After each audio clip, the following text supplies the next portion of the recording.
Polígrafo de la Estrella de Panamá. Bienvenidos, gracias por estar en el Polígrafo.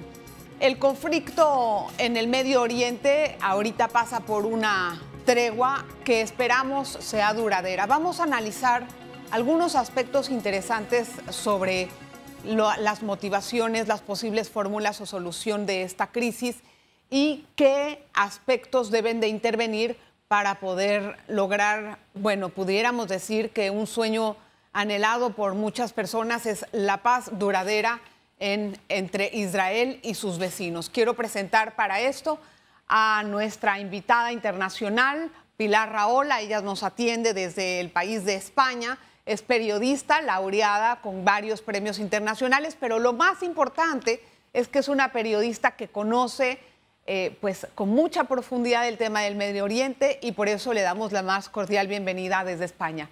Gracias, Pilar. Bienvenida. Gracias a vosotros. Encantada de hablar con Panamá. 100%. Un país al que le tengo muchísimo cariño. Claro que sí, con mucho gusto. Pilar, bueno, se ha alcanzado una tregua que no sabemos cuáles van a ser las condiciones para que esta pueda ser duradera. Y me gustaría que me dijeras tú, ¿cuánto puede durar esta paz?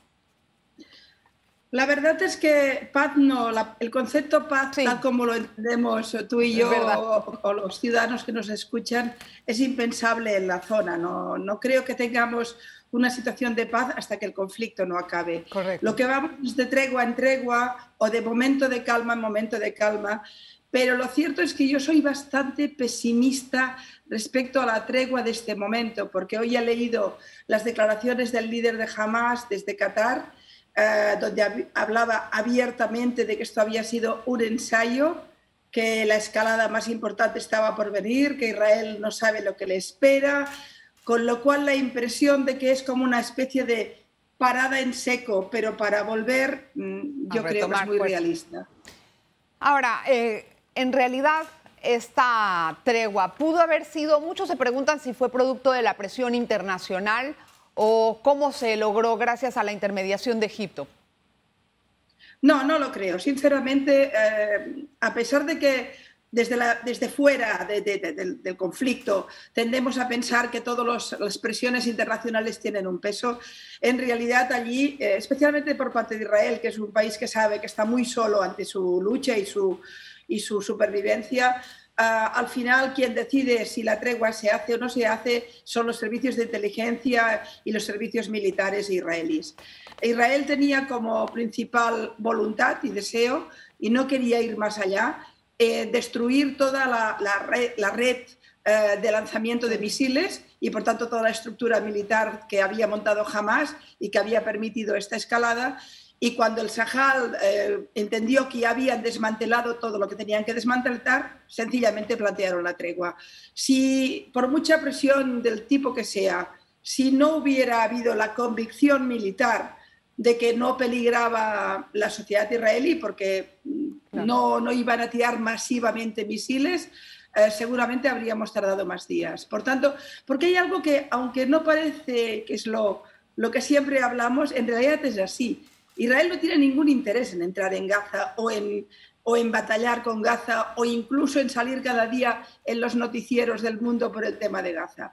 Lo que sí que tiene interés es en no tener ofensivas militares en su contra. Por tanto, la idea que tenía el ejército, tal como yo la entiendo y por lo que he podido saber, era desmantelar todo lo que se pudiera y luego replegarse a ver si jamás se tranquilizaba y volvíamos a una tregua un poco duradera. Bueno, entonces los esfuerzos diplomáticos en este momento de calma, ¿de qué van a servir? Bueno, llevamos 70 años con esfuerzos diplomáticos que han servido de poco. Así es. Pero yo creo que, aunque yo estoy convencida de que la presión internacional siempre es buena, el problema es que la presión internacional siempre se dirige hacia Israel. Así es.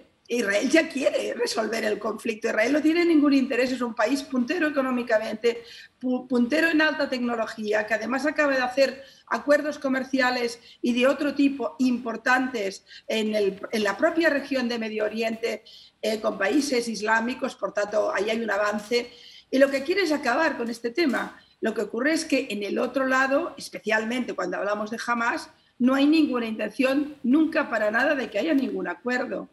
Una cosa es la Autoridad Nacional Palestina y la causa palestina, claro, que ahí sí que hay voces y hay interlocutores para sentarse e intentar resolver el conflicto. Sí. Pero Hamás es una organización terrorista, yihadista, que tiene una ideología islámica radical, que no tiene ninguna voluntad de llegar a ninguna paz, sino sencillamente de hacer una guerra eterna con Israel.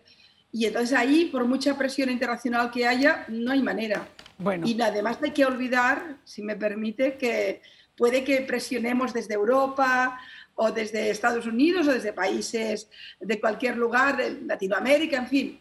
Pero al final, si no presionan sobre Hamás, si Irán no deja de ayudar logísticamente y económicamente, si en Qatar no estuvieran todos los líderes de Hamás viviendo fantásticamente, si no tuviera el nivel de financiación que tiene, pues también irían las cosas mejor.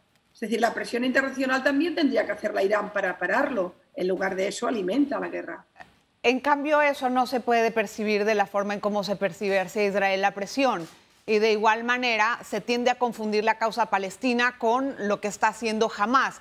Ante la opinión pública internacional, hay una gran distorsión sobre lo que está pasando realmente en el conflicto. Las personas, algunos pueden pensar que es un ataque contra los palestinos, cuando se ha dicho hasta el cansancio que no es así, pero no se entiende bien cómo son los elementos y los roles de cada uno en esta guerra, si nos los puedes explicar brevemente. Le agradezco el planteamiento porque es el planteamiento, yo creo, riguroso para un periodista, pero no es lo que ocurre nunca. Sobre el conflicto entre Israel y Palestina y previamente de Israel con el mundo árabe, en ese conflicto la primera víctima es la verdad. En ningún conflicto del mundo se miente tanto, se manipula tanto la información como en este. Hay unos lugares comunes, unos estigmas establecidos. Israel es malo, los palestinos son buenos. Los palestinos tiran piedras, Israel tiene armamento. Israel ocupa tierras y los palestinos se defienden. Si fuera tan fácil y tan maniqueo, el conflicto estaría en una posible resolución. No va por ahí, es mucho más complejo. Pero lo que usted dice es fundamental. Primero, en lugar de buscar la verdad sobre el conflicto, la mayoría de periodistas repiten los esquemas establecidos. Y como lo políticamente correcto es criminalizar a Israel, no hay manera de explicar la situación. En la causa que ha ocurrido en la escalada bélica actual, y ahí lo plantea usted muy bien, en esa escalada bélica no ha habido el pueblo palestino levantándose contra Israel, no está la Autoridad Nacional Palestina, no está el West Bank, Cisjordania, etcétera. Es Hamás, que quiere dos cosas. Una, permanentemente hostigar militarmente a Israel para capitalizar y quedarse ellos la causa palestina, ser los únicos portavoces de la causa palestina en una guerra interna en la pobre población palestina. Y luego los intereses geoestratégicos. Irán tiene un papel ahí, como lo tiene a través de Hezbollah. Entonces, claro, cuando estallan miles y miles de misiles contra la población civil israelí, que no hay que olvidar que se dispara, la mayoría no caen porque la cúpula de hierro israelí defensiva es muy buena, pero están disparados para matar gente, morirían miles si no hubiera esa cúpula. Se disparan sobre las casas, sobre los pueblos, sobre las ciudades. Y cada vez que esto ocurre, la inmensa mayoría de la gente en las universidades, el mundo intelectual, las izquierdas, la causa palestina, Israel perverso. Oigan, no, jamás, organización terrorista que esclaviza a mujeres, que persigue periodistas, que persigue opositores, que tiene una guerra eterna contra Israel, que su aliado natural es Irán, una dictadura atroz. Eso está disparando sobre la población civil israelí. Y Israel se defiende. ¿Lo hace todo bien? Seguro que no. Pero ese es el esquema. Lo que ha ocurrido es eso. Exacto. Y sin embargo, en todas partes se explica de cualquier otra manera, porque a la que decimos la palabra Palestina, inmediatamente levantamos la bandera. Claro. Quizá habría que explicar que eso no es tan bonito.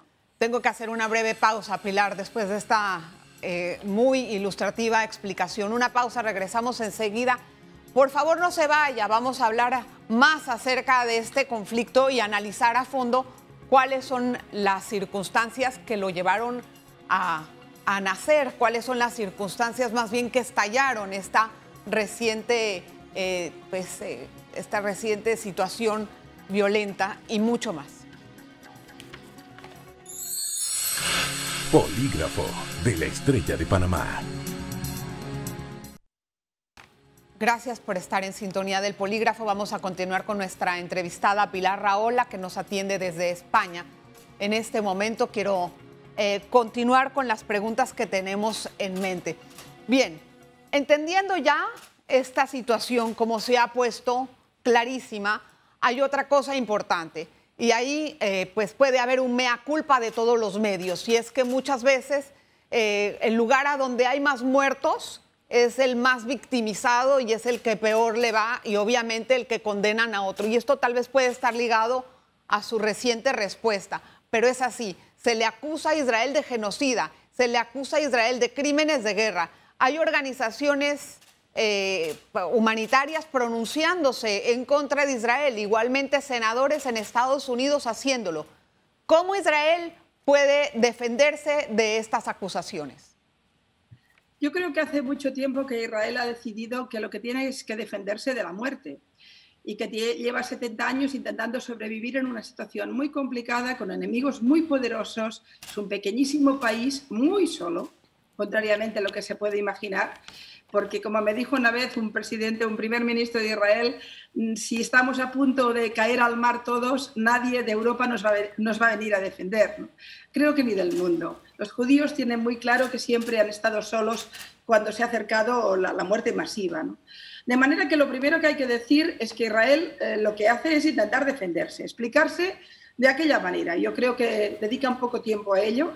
A mí me parece que se equivocan, tendrían que explicarse más, pero también es verdad que cuando se explican nadie escucha. Porque, primero, hay un relato torticero de la izquierda mundial. Cuando usted me habla de asociaciones, de senadores, sí, pero todos están vinculados a determinada izquierda que en este tema... Yo he conocido gente muy ilustrada, muy inteligente y muy brillante que cuando habla de este tema se vuelve medio imbécil, porque no respetan ni tan solo la historia. Uh-huh. Creo que el ejército israelí es de los que tienen protocolos más severos respecto al tema de la población civil. Pero hay que decir tres cosas respecto a quién muere y quién no muere. Primero, si jamás consiguiera sus objetivos, hablaríamos no de decenas de muertos, hablaríamos de miles de muertos en Israel. Porque cuando usted tira miles y miles de misiles sobre Sderot, sobre Ashdod, sobre Ashkelon, sobre Tel Aviv, sobre Beersheba, etcétera, etcétera, lo normal es que muera mucha gente en cada cohete. Lo que ocurre es que el 99% ha sido neutralizado. Luego hay otro elemento. No sabemos nunca, cuando mueren palestinos, si mueren por los israelíes, que evidentemente él muere, pero también por los más de 500 misiles que dispararon desde Gaza, que cayeron en suelo de Gaza. Y esos datos nunca nos los dan, nunca están. Por tanto, cuando hacemos el balance, tantos palestinos muertos. Bien, pero ¿quién los ha matado? ¿Todos de Israel? ¿Ninguno de los 500 misiles que cayeron en la propia Gaza hizo nada? Pero como la información ahí está blindada, porque quiero recordar que jamás no permite la libertad de expresión y que jamás no permite ni da los datos, también ahí hay una duda como mínimo razonable a plantearse. Y después, no sé si ustedes conocen los protocolos, pero son protocolos establecidos que además cualquiera que pida una grabación del ejército israelí podrá escuchar. Cuando Israel localiza un edificio donde hay lanzaderas de misiles, llama por teléfono a sus habitantes. Por altavoz explica que va a bombardear el edificio, intentando que no haya baja civil. Por eso ustedes verán en la televisión muchas veces cómo de golpe cae un edificio.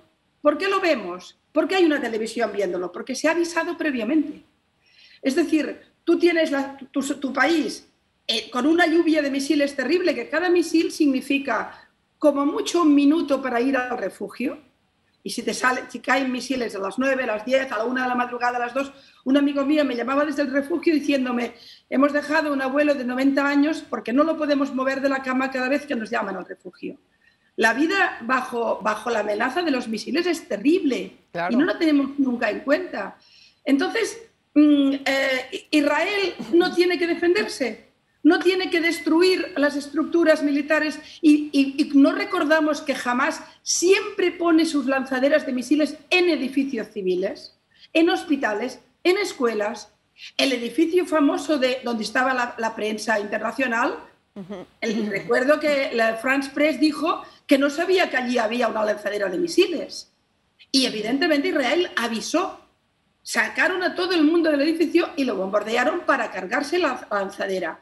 Entonces, convertir esto, que es la defensa en una situación bélica, compleja, donde seguro que el ejército israelí también hace violaciones. Pero bueno, previamente estamos ante una situación bélica terrible de la que intentan defenderse. Convertir eso en un genocidio, convertir eso en un supremacismo, convertirlo en una limpieza, me parece una maldad extrema utilizar ideologías que han matado a miles de personas para criminalizar a Israel. Porque le diré una cosa, Adela, si me permite, así no se ayuda al pueblo palestino. Así no se le ayuda. Ahí sí se le condena permanentemente a la dinámica de Hamás. A eso vamos. ¿Qué hay, bueno, en breve tal vez, qué posibilidad hay de alcanzar un acuerdo con los palestinos? No estamos hablando de Hamás. Con los palestinos, que la situación ahí no es tan tensa como del otro lado. Y ya han habido muchas conversaciones. Sí, muy buena pregunta. De verdad que tengo que agradecerle porque me está haciendo una entrevista muy inteligente, planteando las cuestiones fundamentales. No siempre pasa. De verdad que se lo agradezco mucho, porque me permite un poco poner un poquito de claridad. Y esta es una pregunta muy buena. Mire, hay muchísimos palestinos que lo que tienen ganas es de vivir en paz, sin ninguna duda. De hecho, yo creo que la mayoría. Y le diré que incluso muchos son muy críticos con Israel porque tienen ahí una causa abierta y un conflicto, pero aún lo son más con Hamás. No hay ningún palestino de Cisjordania que quiera vivir bajo la bota de Hamás, porque es terrible. El problema es que el tema está tan viciado que aunque mañana tuviéramos otro Camp David y tuviéramos una situación de posible acuerdo de paz imaginario, porque aún no está en la mesa, la retórica, la violencia retórica que utiliza Hamás, la capitalización del conflicto, la victimización hace que los otros se vean arrastrados. Es decir, el gran problema que tienen los palestinos es que cualquier líder palestino que levante el dedo y diga que quiere la paz, lo van a considerar un traidor, lo van a matar. Recuerde usted a Sadat. Sí, cómo no, claro. Pero bueno, déjame hacer una pausa, Pilar, ya que estamos ahorita en medio de esta pregunta, para poder continuar con esta tónica. No me voy a tardar mucho, así es que por favor no se vaya.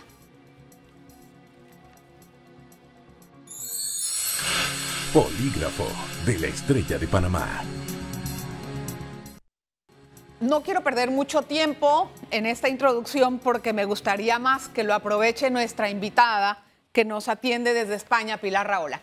Bueno, hablaba usted de que hay posibilidad de lograr un acuerdo con los palestinos, pero que en alguna forma hay la amenaza o la sombra de Hamás para que esto no ocurra. Me pregunto, ¿para qué está la diplomacia? ¿Para qué está el Consejo de Seguridad o las Naciones Unidas en este trabajo que se debe de intervenir para poder lograr por lo menos con ellos la paz? Y así entonces tratar de, no sé, de alguna forma ampliar este clima de calma en la situación en el Medio Oriente. O sea, ¿qué pasó con la diplomacia? Estados Unidos, que tanto ha trabajado en el tema. Primero, yo no creo que estemos cerca de ninguna manera de una tregua, porque mientras exista la intervención permanente de Irán, es que no lo va a permitir. No solo tenemos a Hamás, tenemos a Hezbollah, que es una organización terrorista desestabilizadora en toda la región. Está en Yemen, está en Irak, está, por cierto, en Latinoamérica a través de Venezuela y la Triple Frontera, y está en Siria y en el Líbano. Por tanto, es muy difícil que los palestinos sean libres de plantear cualquier tipo de mesa de diálogo teniendo la permanente intervención iraní, que lo que hace es permanentemente criminalizar mucho más la situación y convertirla en mucho más bélica y inflamable, ¿no? Pero, ¿qué ocurre con la diplomacia internacional? La diplomacia internacional es un fracaso absoluto. Un fracaso absoluto, no existe para nada. El Consejo de Seguridad ya ha demostrado muchísimas veces que no tiene ninguna capacidad de intervención, porque además la ONU como tal, como organización, está absolutamente tomada de pies y de manos por los intereses árabes y por los intereses islámicos. Es decir, que ahí no hay, fíjense usted que tenemos decenas y decenas y decenas de resoluciones de la ONU contra Israel y no tenemos ninguna contra Arabia Saudita por los derechos de la mujer. Al contrario, o contra Siria. Hemos tenido a Siria de presidente de la Comisión de Derechos Humanos, cuando había gaseado con armas químicas a su población. Hemos tenido a Arabia Saudita en la Comisión de Derechos de la Mujer. Esto es la ONU. Yo no tengo ninguna esperanza que la diplomacia internacional sirva para nada, porque se mueve por intereses económicos y espurios que van mucho más allá de la lógica de la zona. Bien. Pero ahí sí que es importante, sin embargo, lo que ha ocurrido con los acuerdos de Abraham y cómo se ha movido Arabia Saudita en la zona. Exacto. Y ahí en esos acuerdos de Abraham, yo me pregunto, ¿hay riesgo de perderlos con este conflicto que estaba en escalada o que puede reventar en cualquier momento? Yo creo que no. Aunque evidentemente si esto continúa y continúa y nos pasamos el día diciendo que los palestinos mueren y mueren porque los israelíes son muy malos, al final se creará un clima que quizá lo vicie todo, lo contamine todo. Pero tenemos que entender que después de la guerra de Siria, el mapa en la región, en el Medio Oriente, ha cambiado. Sí. Irán se ha fortalecido, además con su unión, de alguna manera, con Rusia y con China. Recuerden el acuerdo económico de miles de millones que ha hecho con China y, por tanto, ahí se refuerza, pero además Hezbollah se ha convertido en el gran ejército de Siria y del Líbano. Así es. De manera que ahí tenemos de golpe todo el fenómeno chiita fortalecido y eso ha preocupado a todos los países sunitas de la región en guerra permanente con los chiitas. Claro. Pero ahí es donde yo creo que los acuerdos de Abraham, como a Emirates o a la propia Arabia Saudita, aunque no se haya movido aún, pero lo ha permitido. Los acuerdos de Abraham han pasado porque Arabia Saudita lo ha permitido. Esto es importante, es un dato importante. Todos estos países se preocupan mucho más por el papel de Irán que hoy por Israel. Sí. Israel puede llegar a ser un aliado ahí. De manera que no creo que peligren. Pero todo es muy inflamable, ciertamente. Ahora, tal vez ya sea una de las últimas preguntas de la entrevista, Pilar, y siempre agradecida el tiempo. Me gustaría entender, vamos a tener elecciones en Palestina tal vez pronto. ¿Cuál puede ser el clima que se genere ahí? Porque entendemos que por 15 años aproximadamente Mahmoud Abbas ha tenido el poder, no se han celebrado elecciones. Me pregunto si habrá pronto o no y cómo esto puede influir con las relaciones con Israel. Bueno, este es un tema muy complejo y muy importante, porque uno de los grandes dramas que ha tenido el pueblo palestino es que se ha equivocado siempre de interlocutores. O ha estado en manos de los locos estos del islamismo radical estilo Hamas, o en manos de corruptos, como ha sido el caso del propio Arafat, fue un líder de una gran corrupción. Piensen ustedes que el dinero que ha recibido Hamas, el pueblo palestino por parte de ayudas internacionales es proporcionalmente más grande que el plan Marshall que se dio en Europa y, sin embargo, hay zonas donde hay pobreza. Nadie sabe dónde va el dinero. Y nunca hemos conseguido, por ejemplo, en el Consejo de Europa, controlar estos temas. De manera que yo creo que hay un problema enorme entre, por un lado, la locura fanática e intolerante de los Hamas de turno, o los Yihad Islamía, o etcétera, estas organizaciones, y luego la Autoridad Nacional Palestina, que tiene ciertos niveles de dejadez, de corrupción y también de prepotencia política, lo cual tampoco ha democratizado la zona, ¿no? Claro. El problema es que cuando tú permanentemente haces un discurso público en todo el mundo de criminalización de Israel y de victimización de los palestinos que viven en Cisjordania también se sienten contaminados por eso y también se radicalizan. Jamás lo sabe. Jamás sabe que cuando tira miles de misiles está diciendo a los palestinos de Cisjordania: nosotros somos los defensores, no los que tenéis allí. Es una maniobra política muy perversa, pero lo es. De manera que hacer una especulación por mi parte de qué ocurrirá con las elecciones me veo incapaz. Es una zona también en ese sentido tan compleja que no. Por supuesto, no, y además puede cambiar cualquier panorama. Es un poco arriesgado ese panorama hacerlo en este momento.